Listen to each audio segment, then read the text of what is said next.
welcome to the very first of the UK Coaching Academy, our little sessions. Indeed. Hello.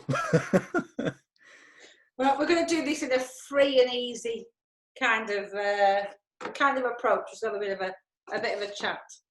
Oh, that's good, Ruth. I like. Let's just make it a chat because we've got lots to chat about, really, haven't we? Well, yeah. If anyone watches this one, we might do another. Absolutely. So, if someone's just stumbled across this by accident, we probably need to introduce ourselves, don't we? Yes. Yes. I'll let you go first. Say again. I'll let you go first. Okay. Well, I'm Ron Lawson, affectionately known to my students and colleagues as the Doc or Dr. Ron. Well, there you go. Something to live up to. And I teach coaching and mentoring and leadership at the University of Cumbria, which I've done for a long time now. Although I was, you can probably tell from my accent, I'm from the northeast side of the Pennines. I used to teach at Sunderland University for a long time there, and I'm absolutely passionate about coaching. It's a really exciting time of the year, Ruth. Sorry, I'm going to digress straight away. It's that time of the year when my MSc students in coaching and mentoring are submitting their dissertations. Yeah, research projects, and I've had a sneaky look this morning, and oh my God, there's some cracking research projects going on at the moment, which is something I would like to talk about in this, if we could, in this. I said that about mine when mine went in, did you? I remember it well, Ruth. Team coaching. Yeah, action learning set coaching. Learning. My goodness, yeah. So that's me. I think you'll get to know more about me, guys, when the more we chat. You know, I'm a natural born storyteller. So Ruth, please kick me in the shins virtually if I go off on one and start telling a story. But we shouldn't stop this without you having said, though, private practice wise, coaching for you, you know, it's a kind of a given for us. I know when we're chatting, but people that watch this might not know. So you've been in private practice as a coach for quite a few years, haven't you? For quite a few years. My practice is Ron Lawson International. I do coach and supervise coaches, both executive coaches and management coaches. That's external coaches who go into organizations to coach the execs, and also management coaches who work within organizations and coach the staff. So I do that on an international field. It's very nice to get invited with my research into coaching and transformative learning. It's very nice to be invited to go and speak to other universities and conferences around the world too. I would like to think it was a holiday. It's not that glamorous. You're on a plane, then you're on a train, and then you're in a university for a few days. But it's really nice to meet and find the community of coaching, Ruth, is lovely people. You know, it's a really helping profession, and people are passionate about helping each other. Yeah. So what about you? So who am I? So I am Ruth Wilkinson. I have a business called the Consult Centre, which is based in Morecambe, and I also work at the University of Cumbria. So I lecture as part of their social enterprise and leadership, part of the business school, and I also do associate work at the University of Cumbria with your lovely self when we do our work out in industry, where we are helping industry leaders in identifying and refining their coaching and mentoring skills. Probably the best way to put that. And don't they need it at these challenging times? Absolutely. In addition to that, again, also private practice, much like yourself. So I also see clients on an individual level, or perhaps there's some group level, certainly when I go into businesses and I coach in groups. And that's being done at the moment in person. At one point it would have been, not so much now. If you're watching this during COVID-19, it's all being done on a virtual level. But actually, I've always done that anyway. So I'm used to doing video coaching, so it's not been too bad for me. But it used to be a nice mix of the two. At the moment, it's just 100% of virtual, which is unusual, actually. And I tend to, probably not much by design, but just more being the case, coach an awful lot of new businesses, business startups, small businesses, those that really want to go into growth. So I spend a lot of time doing growth strategies and coaching business leaders to get rid of that, perhaps some of those objections they might have for themselves, and continuing to grow. And then obviously do some work with other coaches. So similar to you, some supervision and working with other coaches as well. So we have some niches, but we also have some quite wide-ranging stuff really when we think about it like that, don't we? We do, Ruth, and isn't that fascinating and exciting all at the same time? It is. People watching this might not necessarily know what coaching is, and there's a little bit of a school of debate around what coaching is, isn't there? Right. Yeah. Shall I just put my 2 penny thing? What it's not is a 3-day online course that gives you a certificate you can print out yourself. That's not what coaching is for me. Controversial statement, I'm sure. I'll probably upset people with that, but it's not that. What would you say it was if you were having to describe it to somebody who... It's certainly a helping profession. I think if I condensed all of my research and practice, all sort of 20 plus years of it, into what I do, I would class it as 3 phases, Ruth. Through my coaching, I help people get over themselves. And I don't mean, come on, Ruth, get over yourself. You know, it's get over those limiting beliefs and those limiting stories that we tell ourselves. Yeah. And everyone tells themselves. It's getting that ego off their shoulder. And when we can do that by various coaching tools and techniques, which we'll talk about in depth, I'm sure, they're in a position then to actually focus on what they really want. Because until that happens, we're blinded to what our true potential really is. And then once we can identify what our clients, or help them identify what their true vision is, then it's about helping them, coaching them to get on with the actions that needs to be taken to do that. I was once very early on in my career, Ruth, when I was trying to condense what my coaching was. And in practice, I was dealing with this very down-to-earth West Yorkshire businessman, this executive, and I was being all clever and using all academic language, which I just learned at the time, you know. So I was going to take him from visualization to conceptualization to realization, and he was just looking at me blankly and with disdain. And he says, "Can I just stop you there, Ron?" And I went, "Yeah." He says, "So basically what you're telling me is I need to get over myself, identify what I want, and then get on with it." And I went, "Yes, that's exactly it." And he said, "Well, say so then."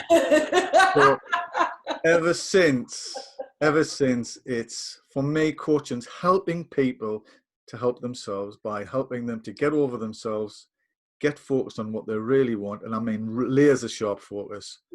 And then look at where they're at in terms of what they need to do to get to where they want to be. Whether that's in transition from in a job, or whether it's in, like yourself, you know, you work a lot with businesses, is helping people establish a business or grow a business or move it forward, or whether it's just, you know, generally in life. Yeah. And I don't know whether about you. I mean, this, you know, it's probably a question for both of us, but as I do coach, and I coach bespoke to that client, I might use similar models and methodology and all that kind of thing, but the client is the client, and it's not for me to change them to my way. It's for me to adapt to theirs. But I do find often when things, you know, because I do coaching, I suppose what people would term life coaching, which again has a bit of a weird connotation because it's been done so badly in other places that it holds, unfortunately, a bit of a crappy reputation, in my opinion. But some of the times, actually, people that are coming to me in terms of from that perspective,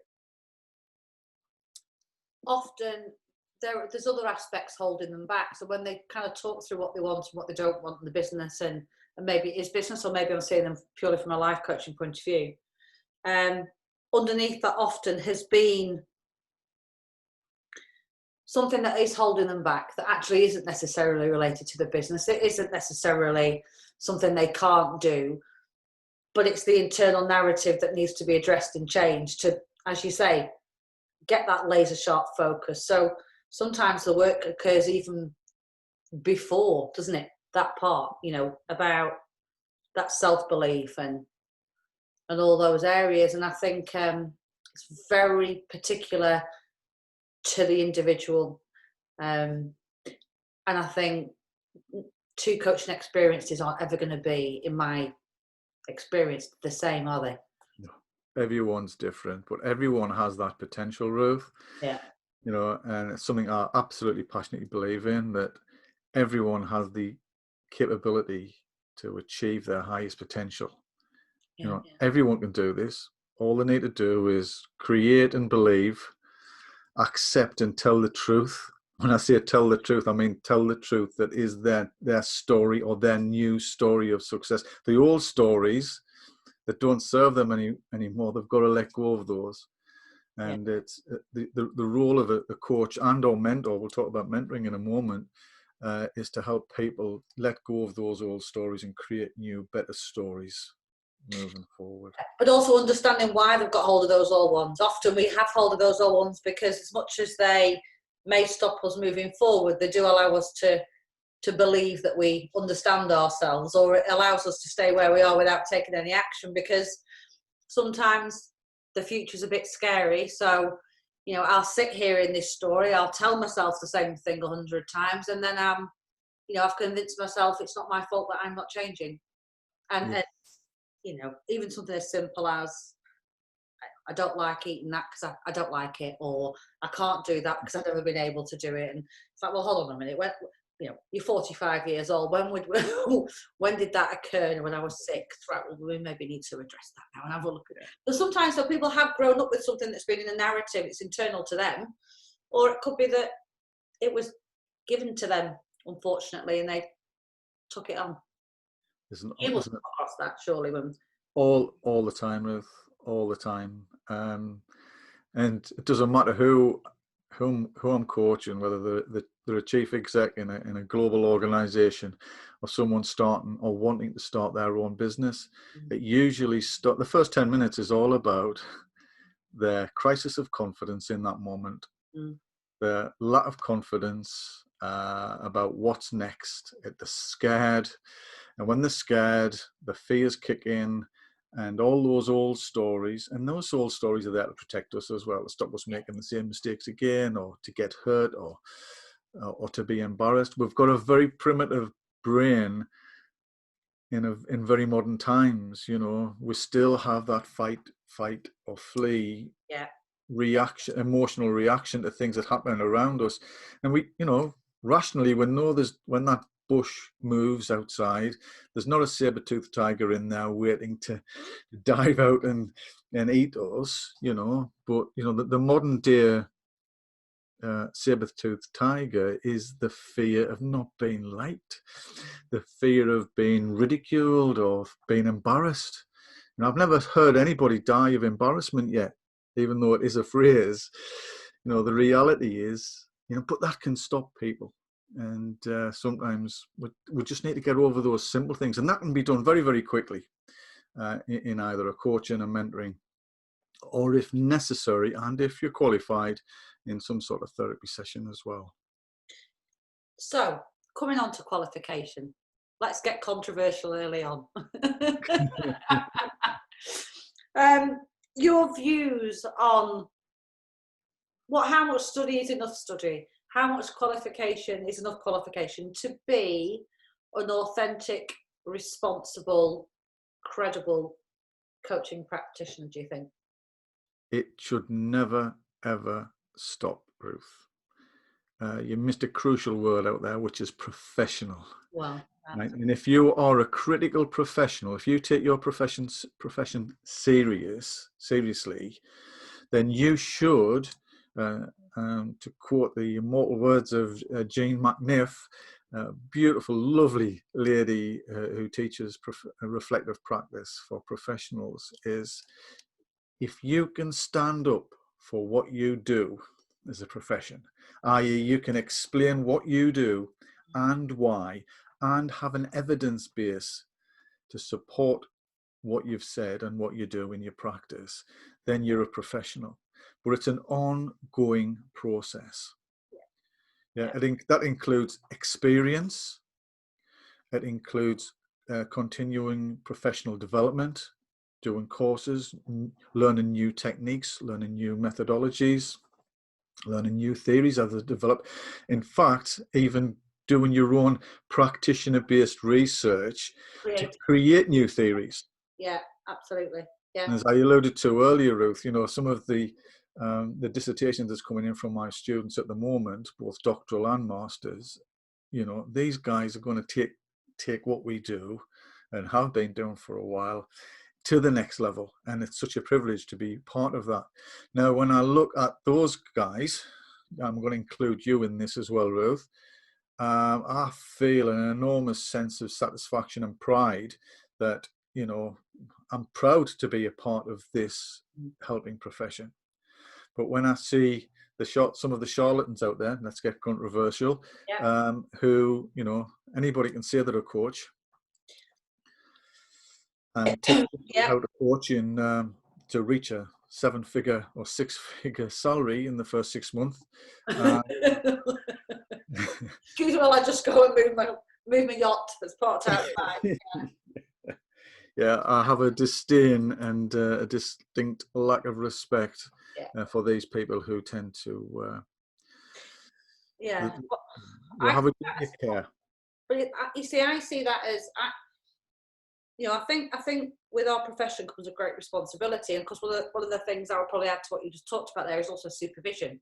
So you've got professional practice, you've got your research, you've got your reading, you've got all of those things, but you've also, you often need an outside challenge, and you need to, reflect yourself and be reflected with, don't you, and be able to do that as well. And I think there's that aspect. But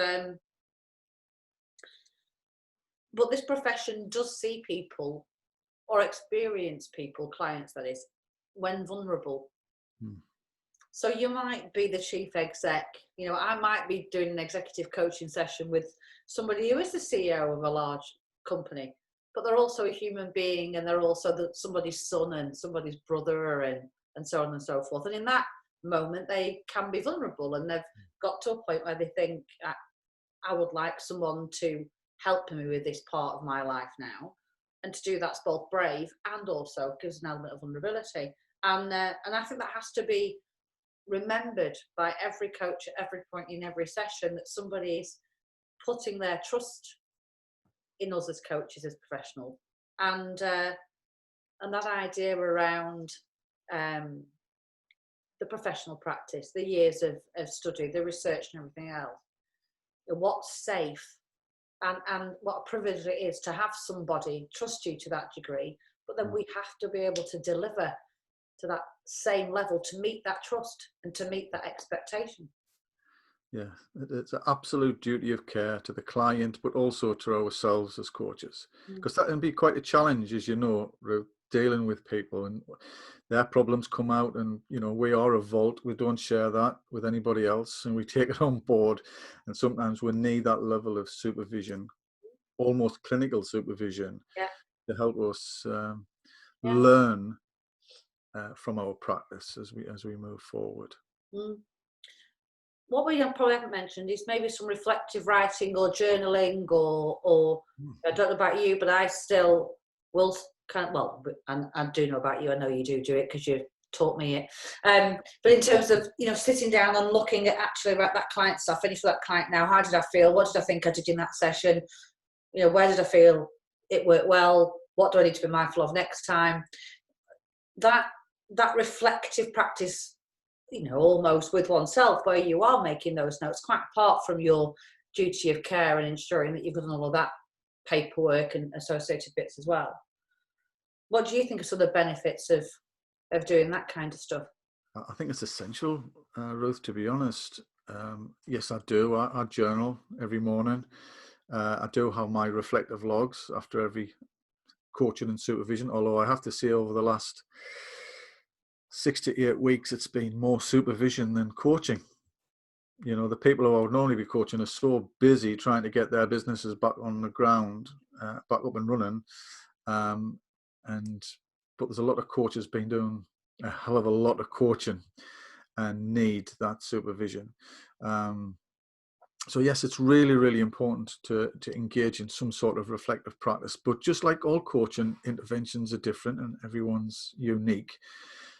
You choose a reflective practice that's good for you, you know, and it might be just something that switches you off for a while, just so you can calm down, you can just reflect and just let the learning bubble up whilst you're playing some music, listening to some music, painting, drawing, sculpting. I do a lot of painting and sculpting, and playing the drums. I find that quite therapeutic, and it's in those moments when I can actually switch my thinking mind off. The learning starts to bubble up, and I go, right, these are that's where I get my aha moments from. And then I'll think, okay, well, isn't that wonderful? I've had an aha moment, but I need to write it down, and then I need to unpick. It's okay having a reflective thought, but what do I do with it? You know, what do I do with it? I'm usually, okay, well, that's really interesting. I think I know just the student who might want to work on that and do some research. I think that's a privilege I abuse quite a lot. But I also do my own research, and you know, again, to re-emphasize how important it is.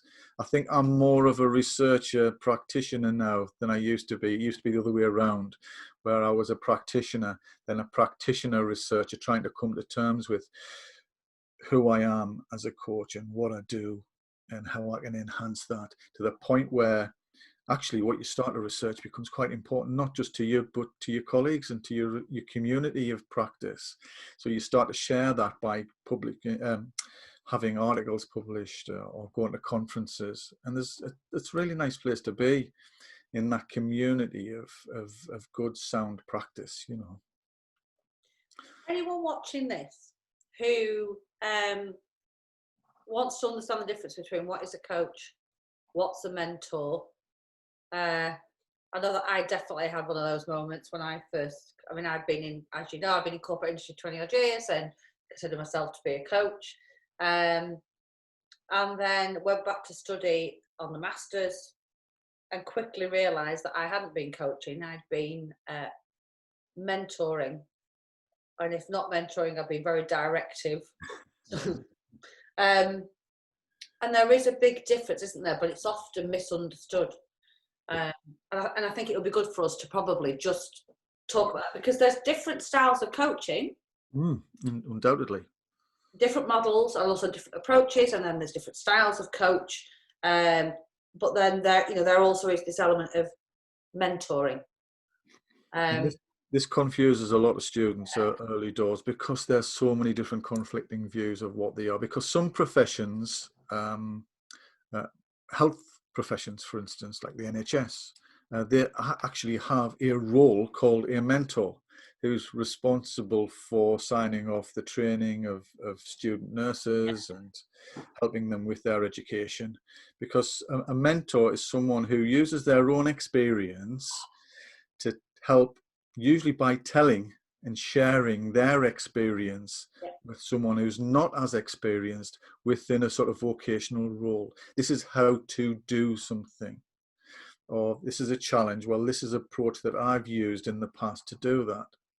Now, not to say that in a coaching session you might not do some mentoring, but I find I'm sort of slipping in and out of coaching and mentoring all of the time.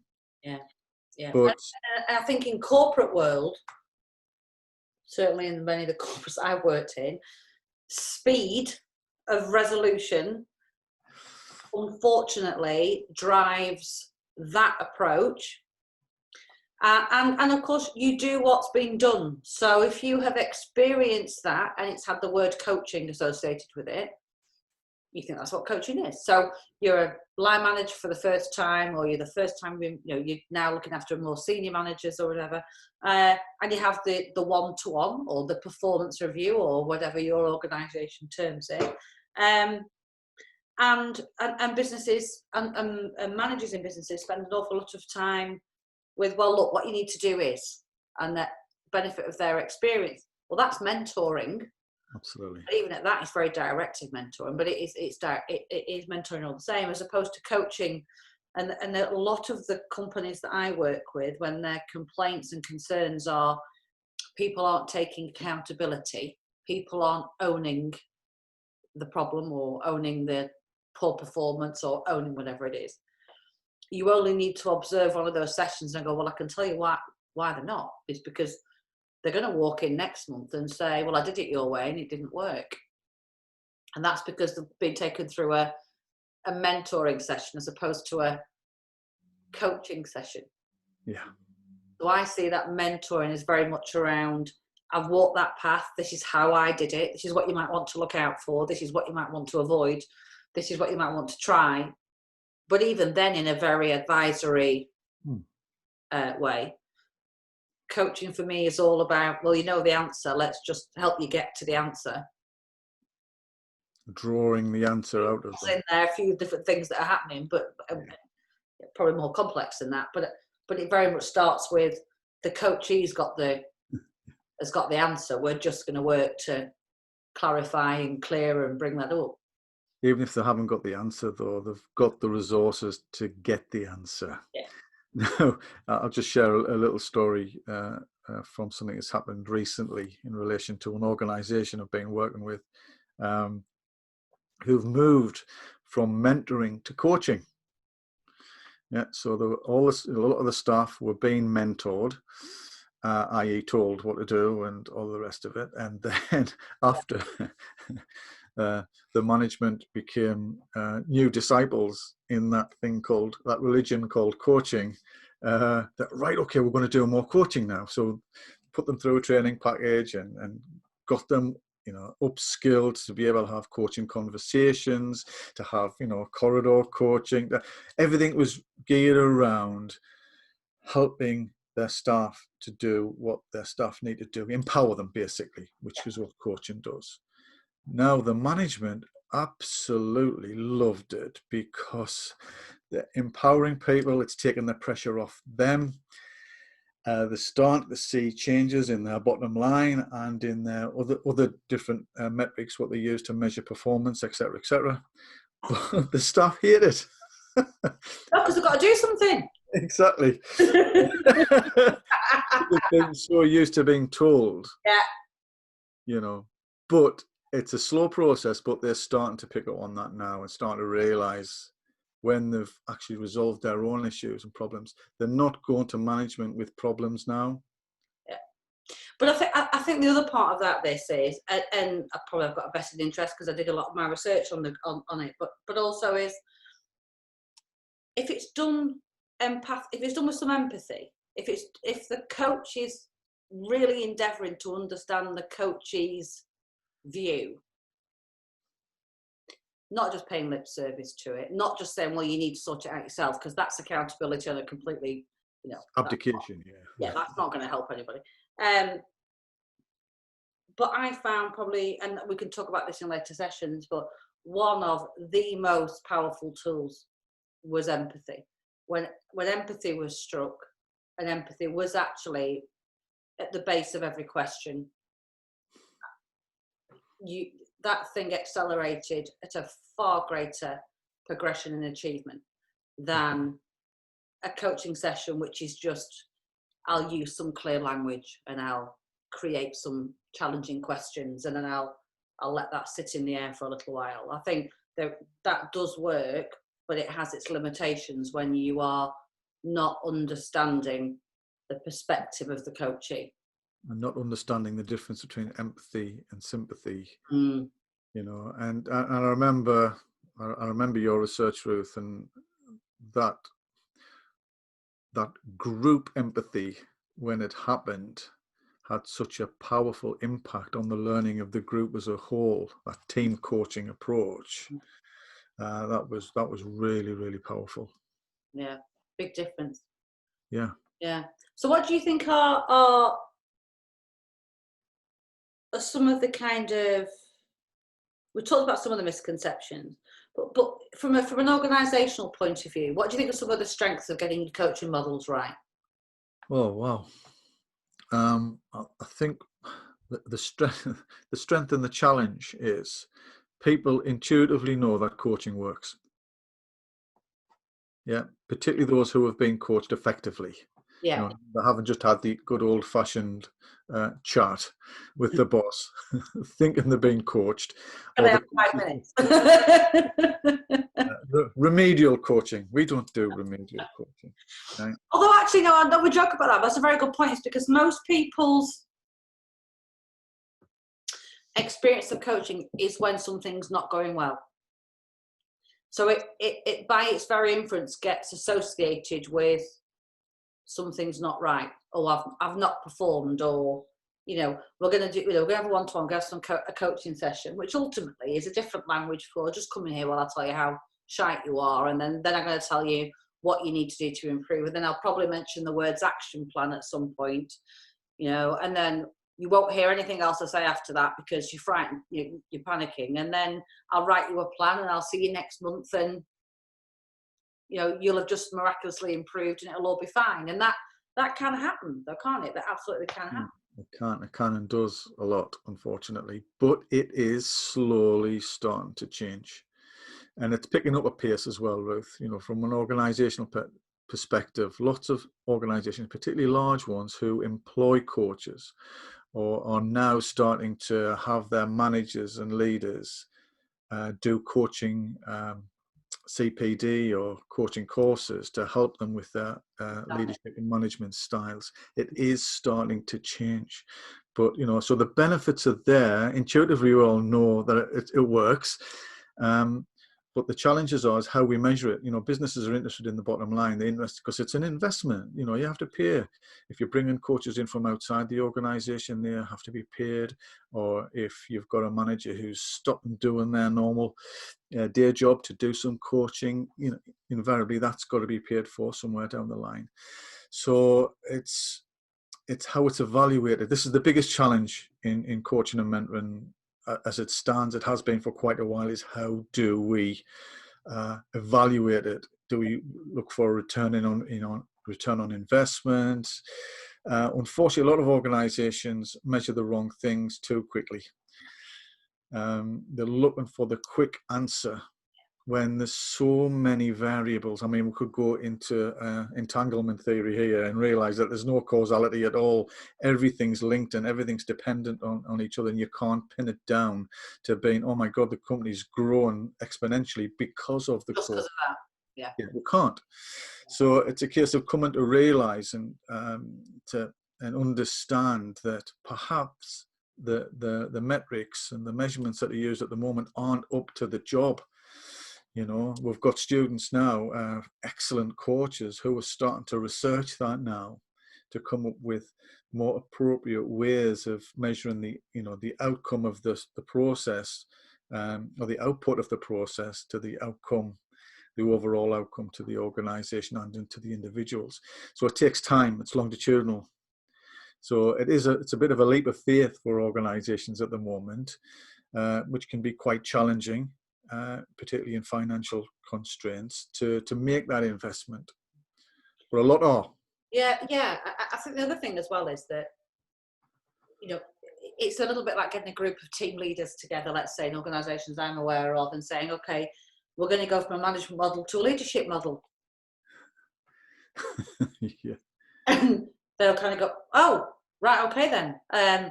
So off you go and lead, and a lot of leaders don't coach, not because they don't want to or because they don't care. It's because they don't necessarily know what to say, and some of the ones that I've had those sessions with say, well, I want to do it, but what if they say that? What do I say in response to this? What if they start to cry? What do I say in response to that? What if I coach them and they realise they don't want my job they don't want the job anymore and they leave? You know, what if? And I think a lot of those things stop it happening. I think a lot of those things that, you know, I can know I've done coaching contracts with organisations where I've said, I'll come in and coach for you, but you do realise that one of the outputs of this might be that this individual realises this job's not for them and they leave your organisation, and you can see that moment of, whoa, no, that's not supposed to be the outcome. So I think sometimes it's not happening because there's a fear of it working. If that would make sense. They don't do it because they think, well, what if it really does work and, you know, this person then does find the feet. Just so happens those feet aren't in our camp, they're in somebody else's. Absolutely. that evaluation at the end of the game, if you like, is important to sort out.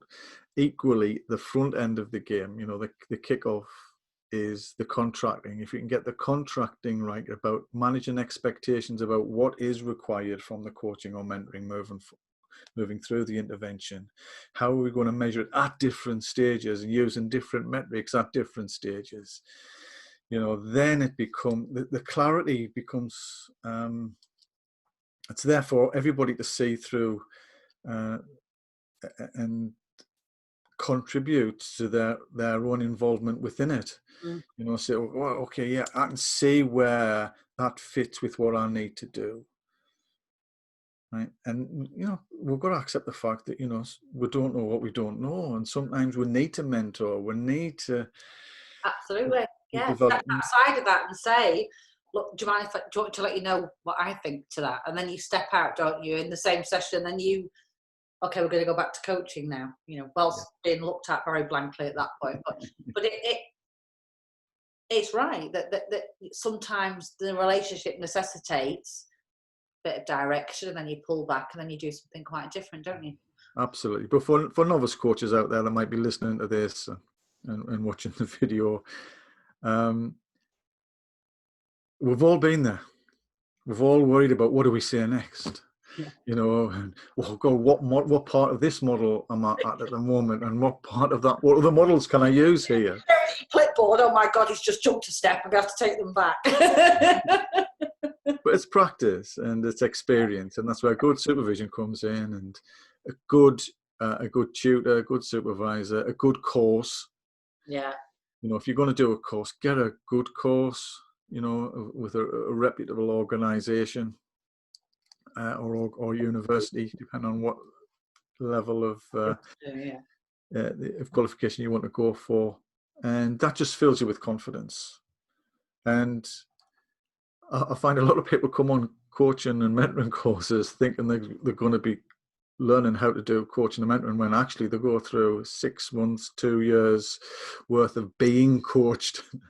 Because you've got to be coached to learn how to coach. Yeah. And you see well, you've seen it yourself, Ruth, you've seen how far people can develop and how quickly over that period of one, learning what they need to do and at what stages, and how to apply the ethical and ethical skills and competencies, whether it's in contracting, whether it's in evaluation, whether it's building rapport,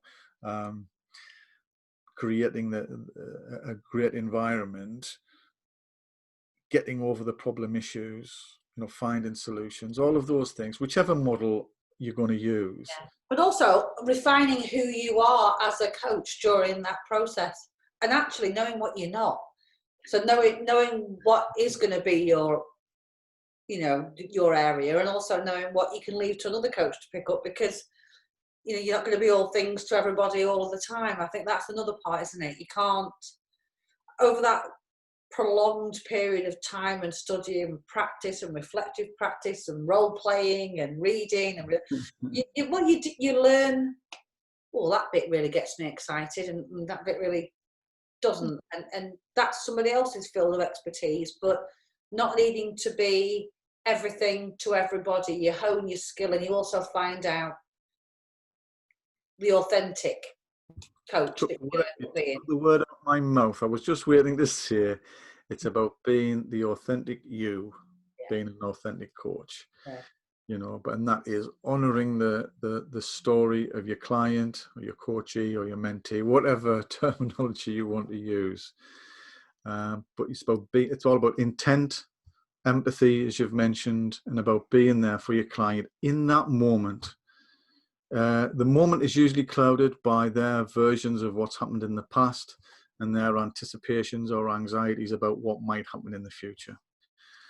When we're in a coaching or mentoring session, it's about using all of our intent, all of our focus to be in that moment. And lovely, wonderful, and I'm not going to get all tree huggy now, but in that moment, things happen. You've got to trust your intuition too. Yeah. Yeah, and there's an energy, and it just seems to work, and you say the right things, and it's just it's a beautiful thing. And when people get it, and they're either able to shatter an old belief that doesn't serve them well anymore, or create a new one and go, oh my God, I can do this. Absolutely. It's probably fair for us both to declare at this point that you are going to be the more, I'm trying to think of what the right phraseology is. I'm probably a bit more cut and dry. You're a pragmatist, Ruth. Yeah. But I am, I'm also not disparaging about that there is, I attract a certain client. That's not by accident. I work with a certain, that's not by accident either. So there absolutely is that aspect of that energy that is working and the openness that does deliver, and when all that does come together, that aspect of whether you call it serendipity, whatever it is you want to call it. But I think you're probably more in that field than perhaps I ever was, and that was probably a bit of my reflective work that I really needed to come out of here ever so slightly, and I'm slightly more into here, because I was too busy dealing on a logical level, more in terms of that kind of emotional, intuitive, internal feeling and understanding. And it's being in the moment, being present, allows you, really, really allows you to do that. And that's an aspiration. Sometimes you can achieve it quite quickly. Sometimes in a coaching intervention, sometimes it's a little bit more challenging when your mind's going 90 of the dozen. You've just got to keep calming yourself down and get back in the moment.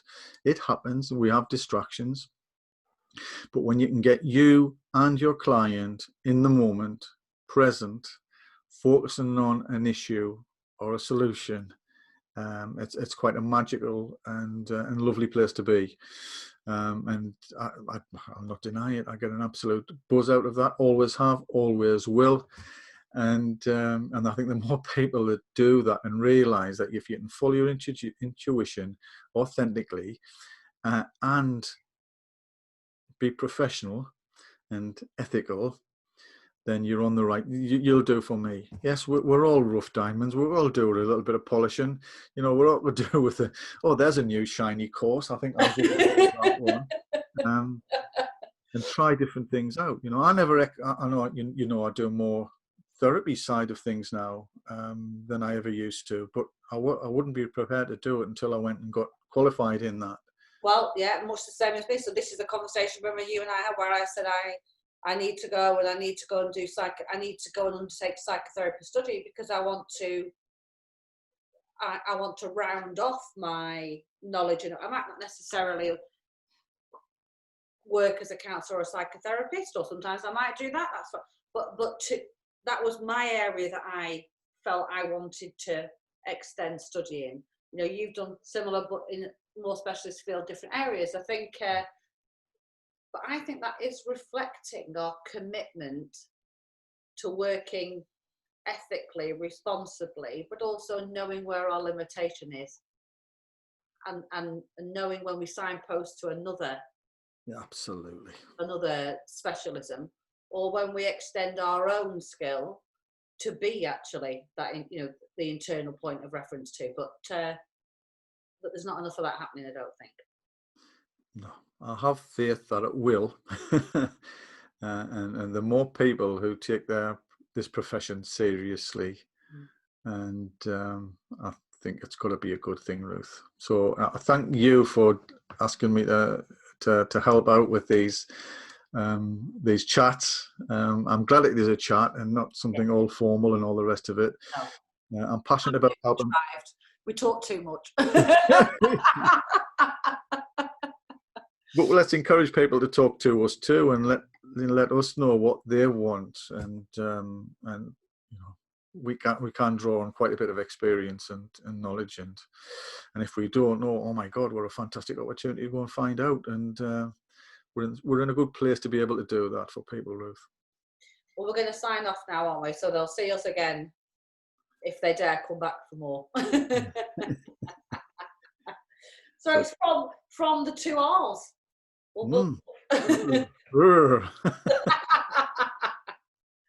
Right, bye for now. Cheers, bye.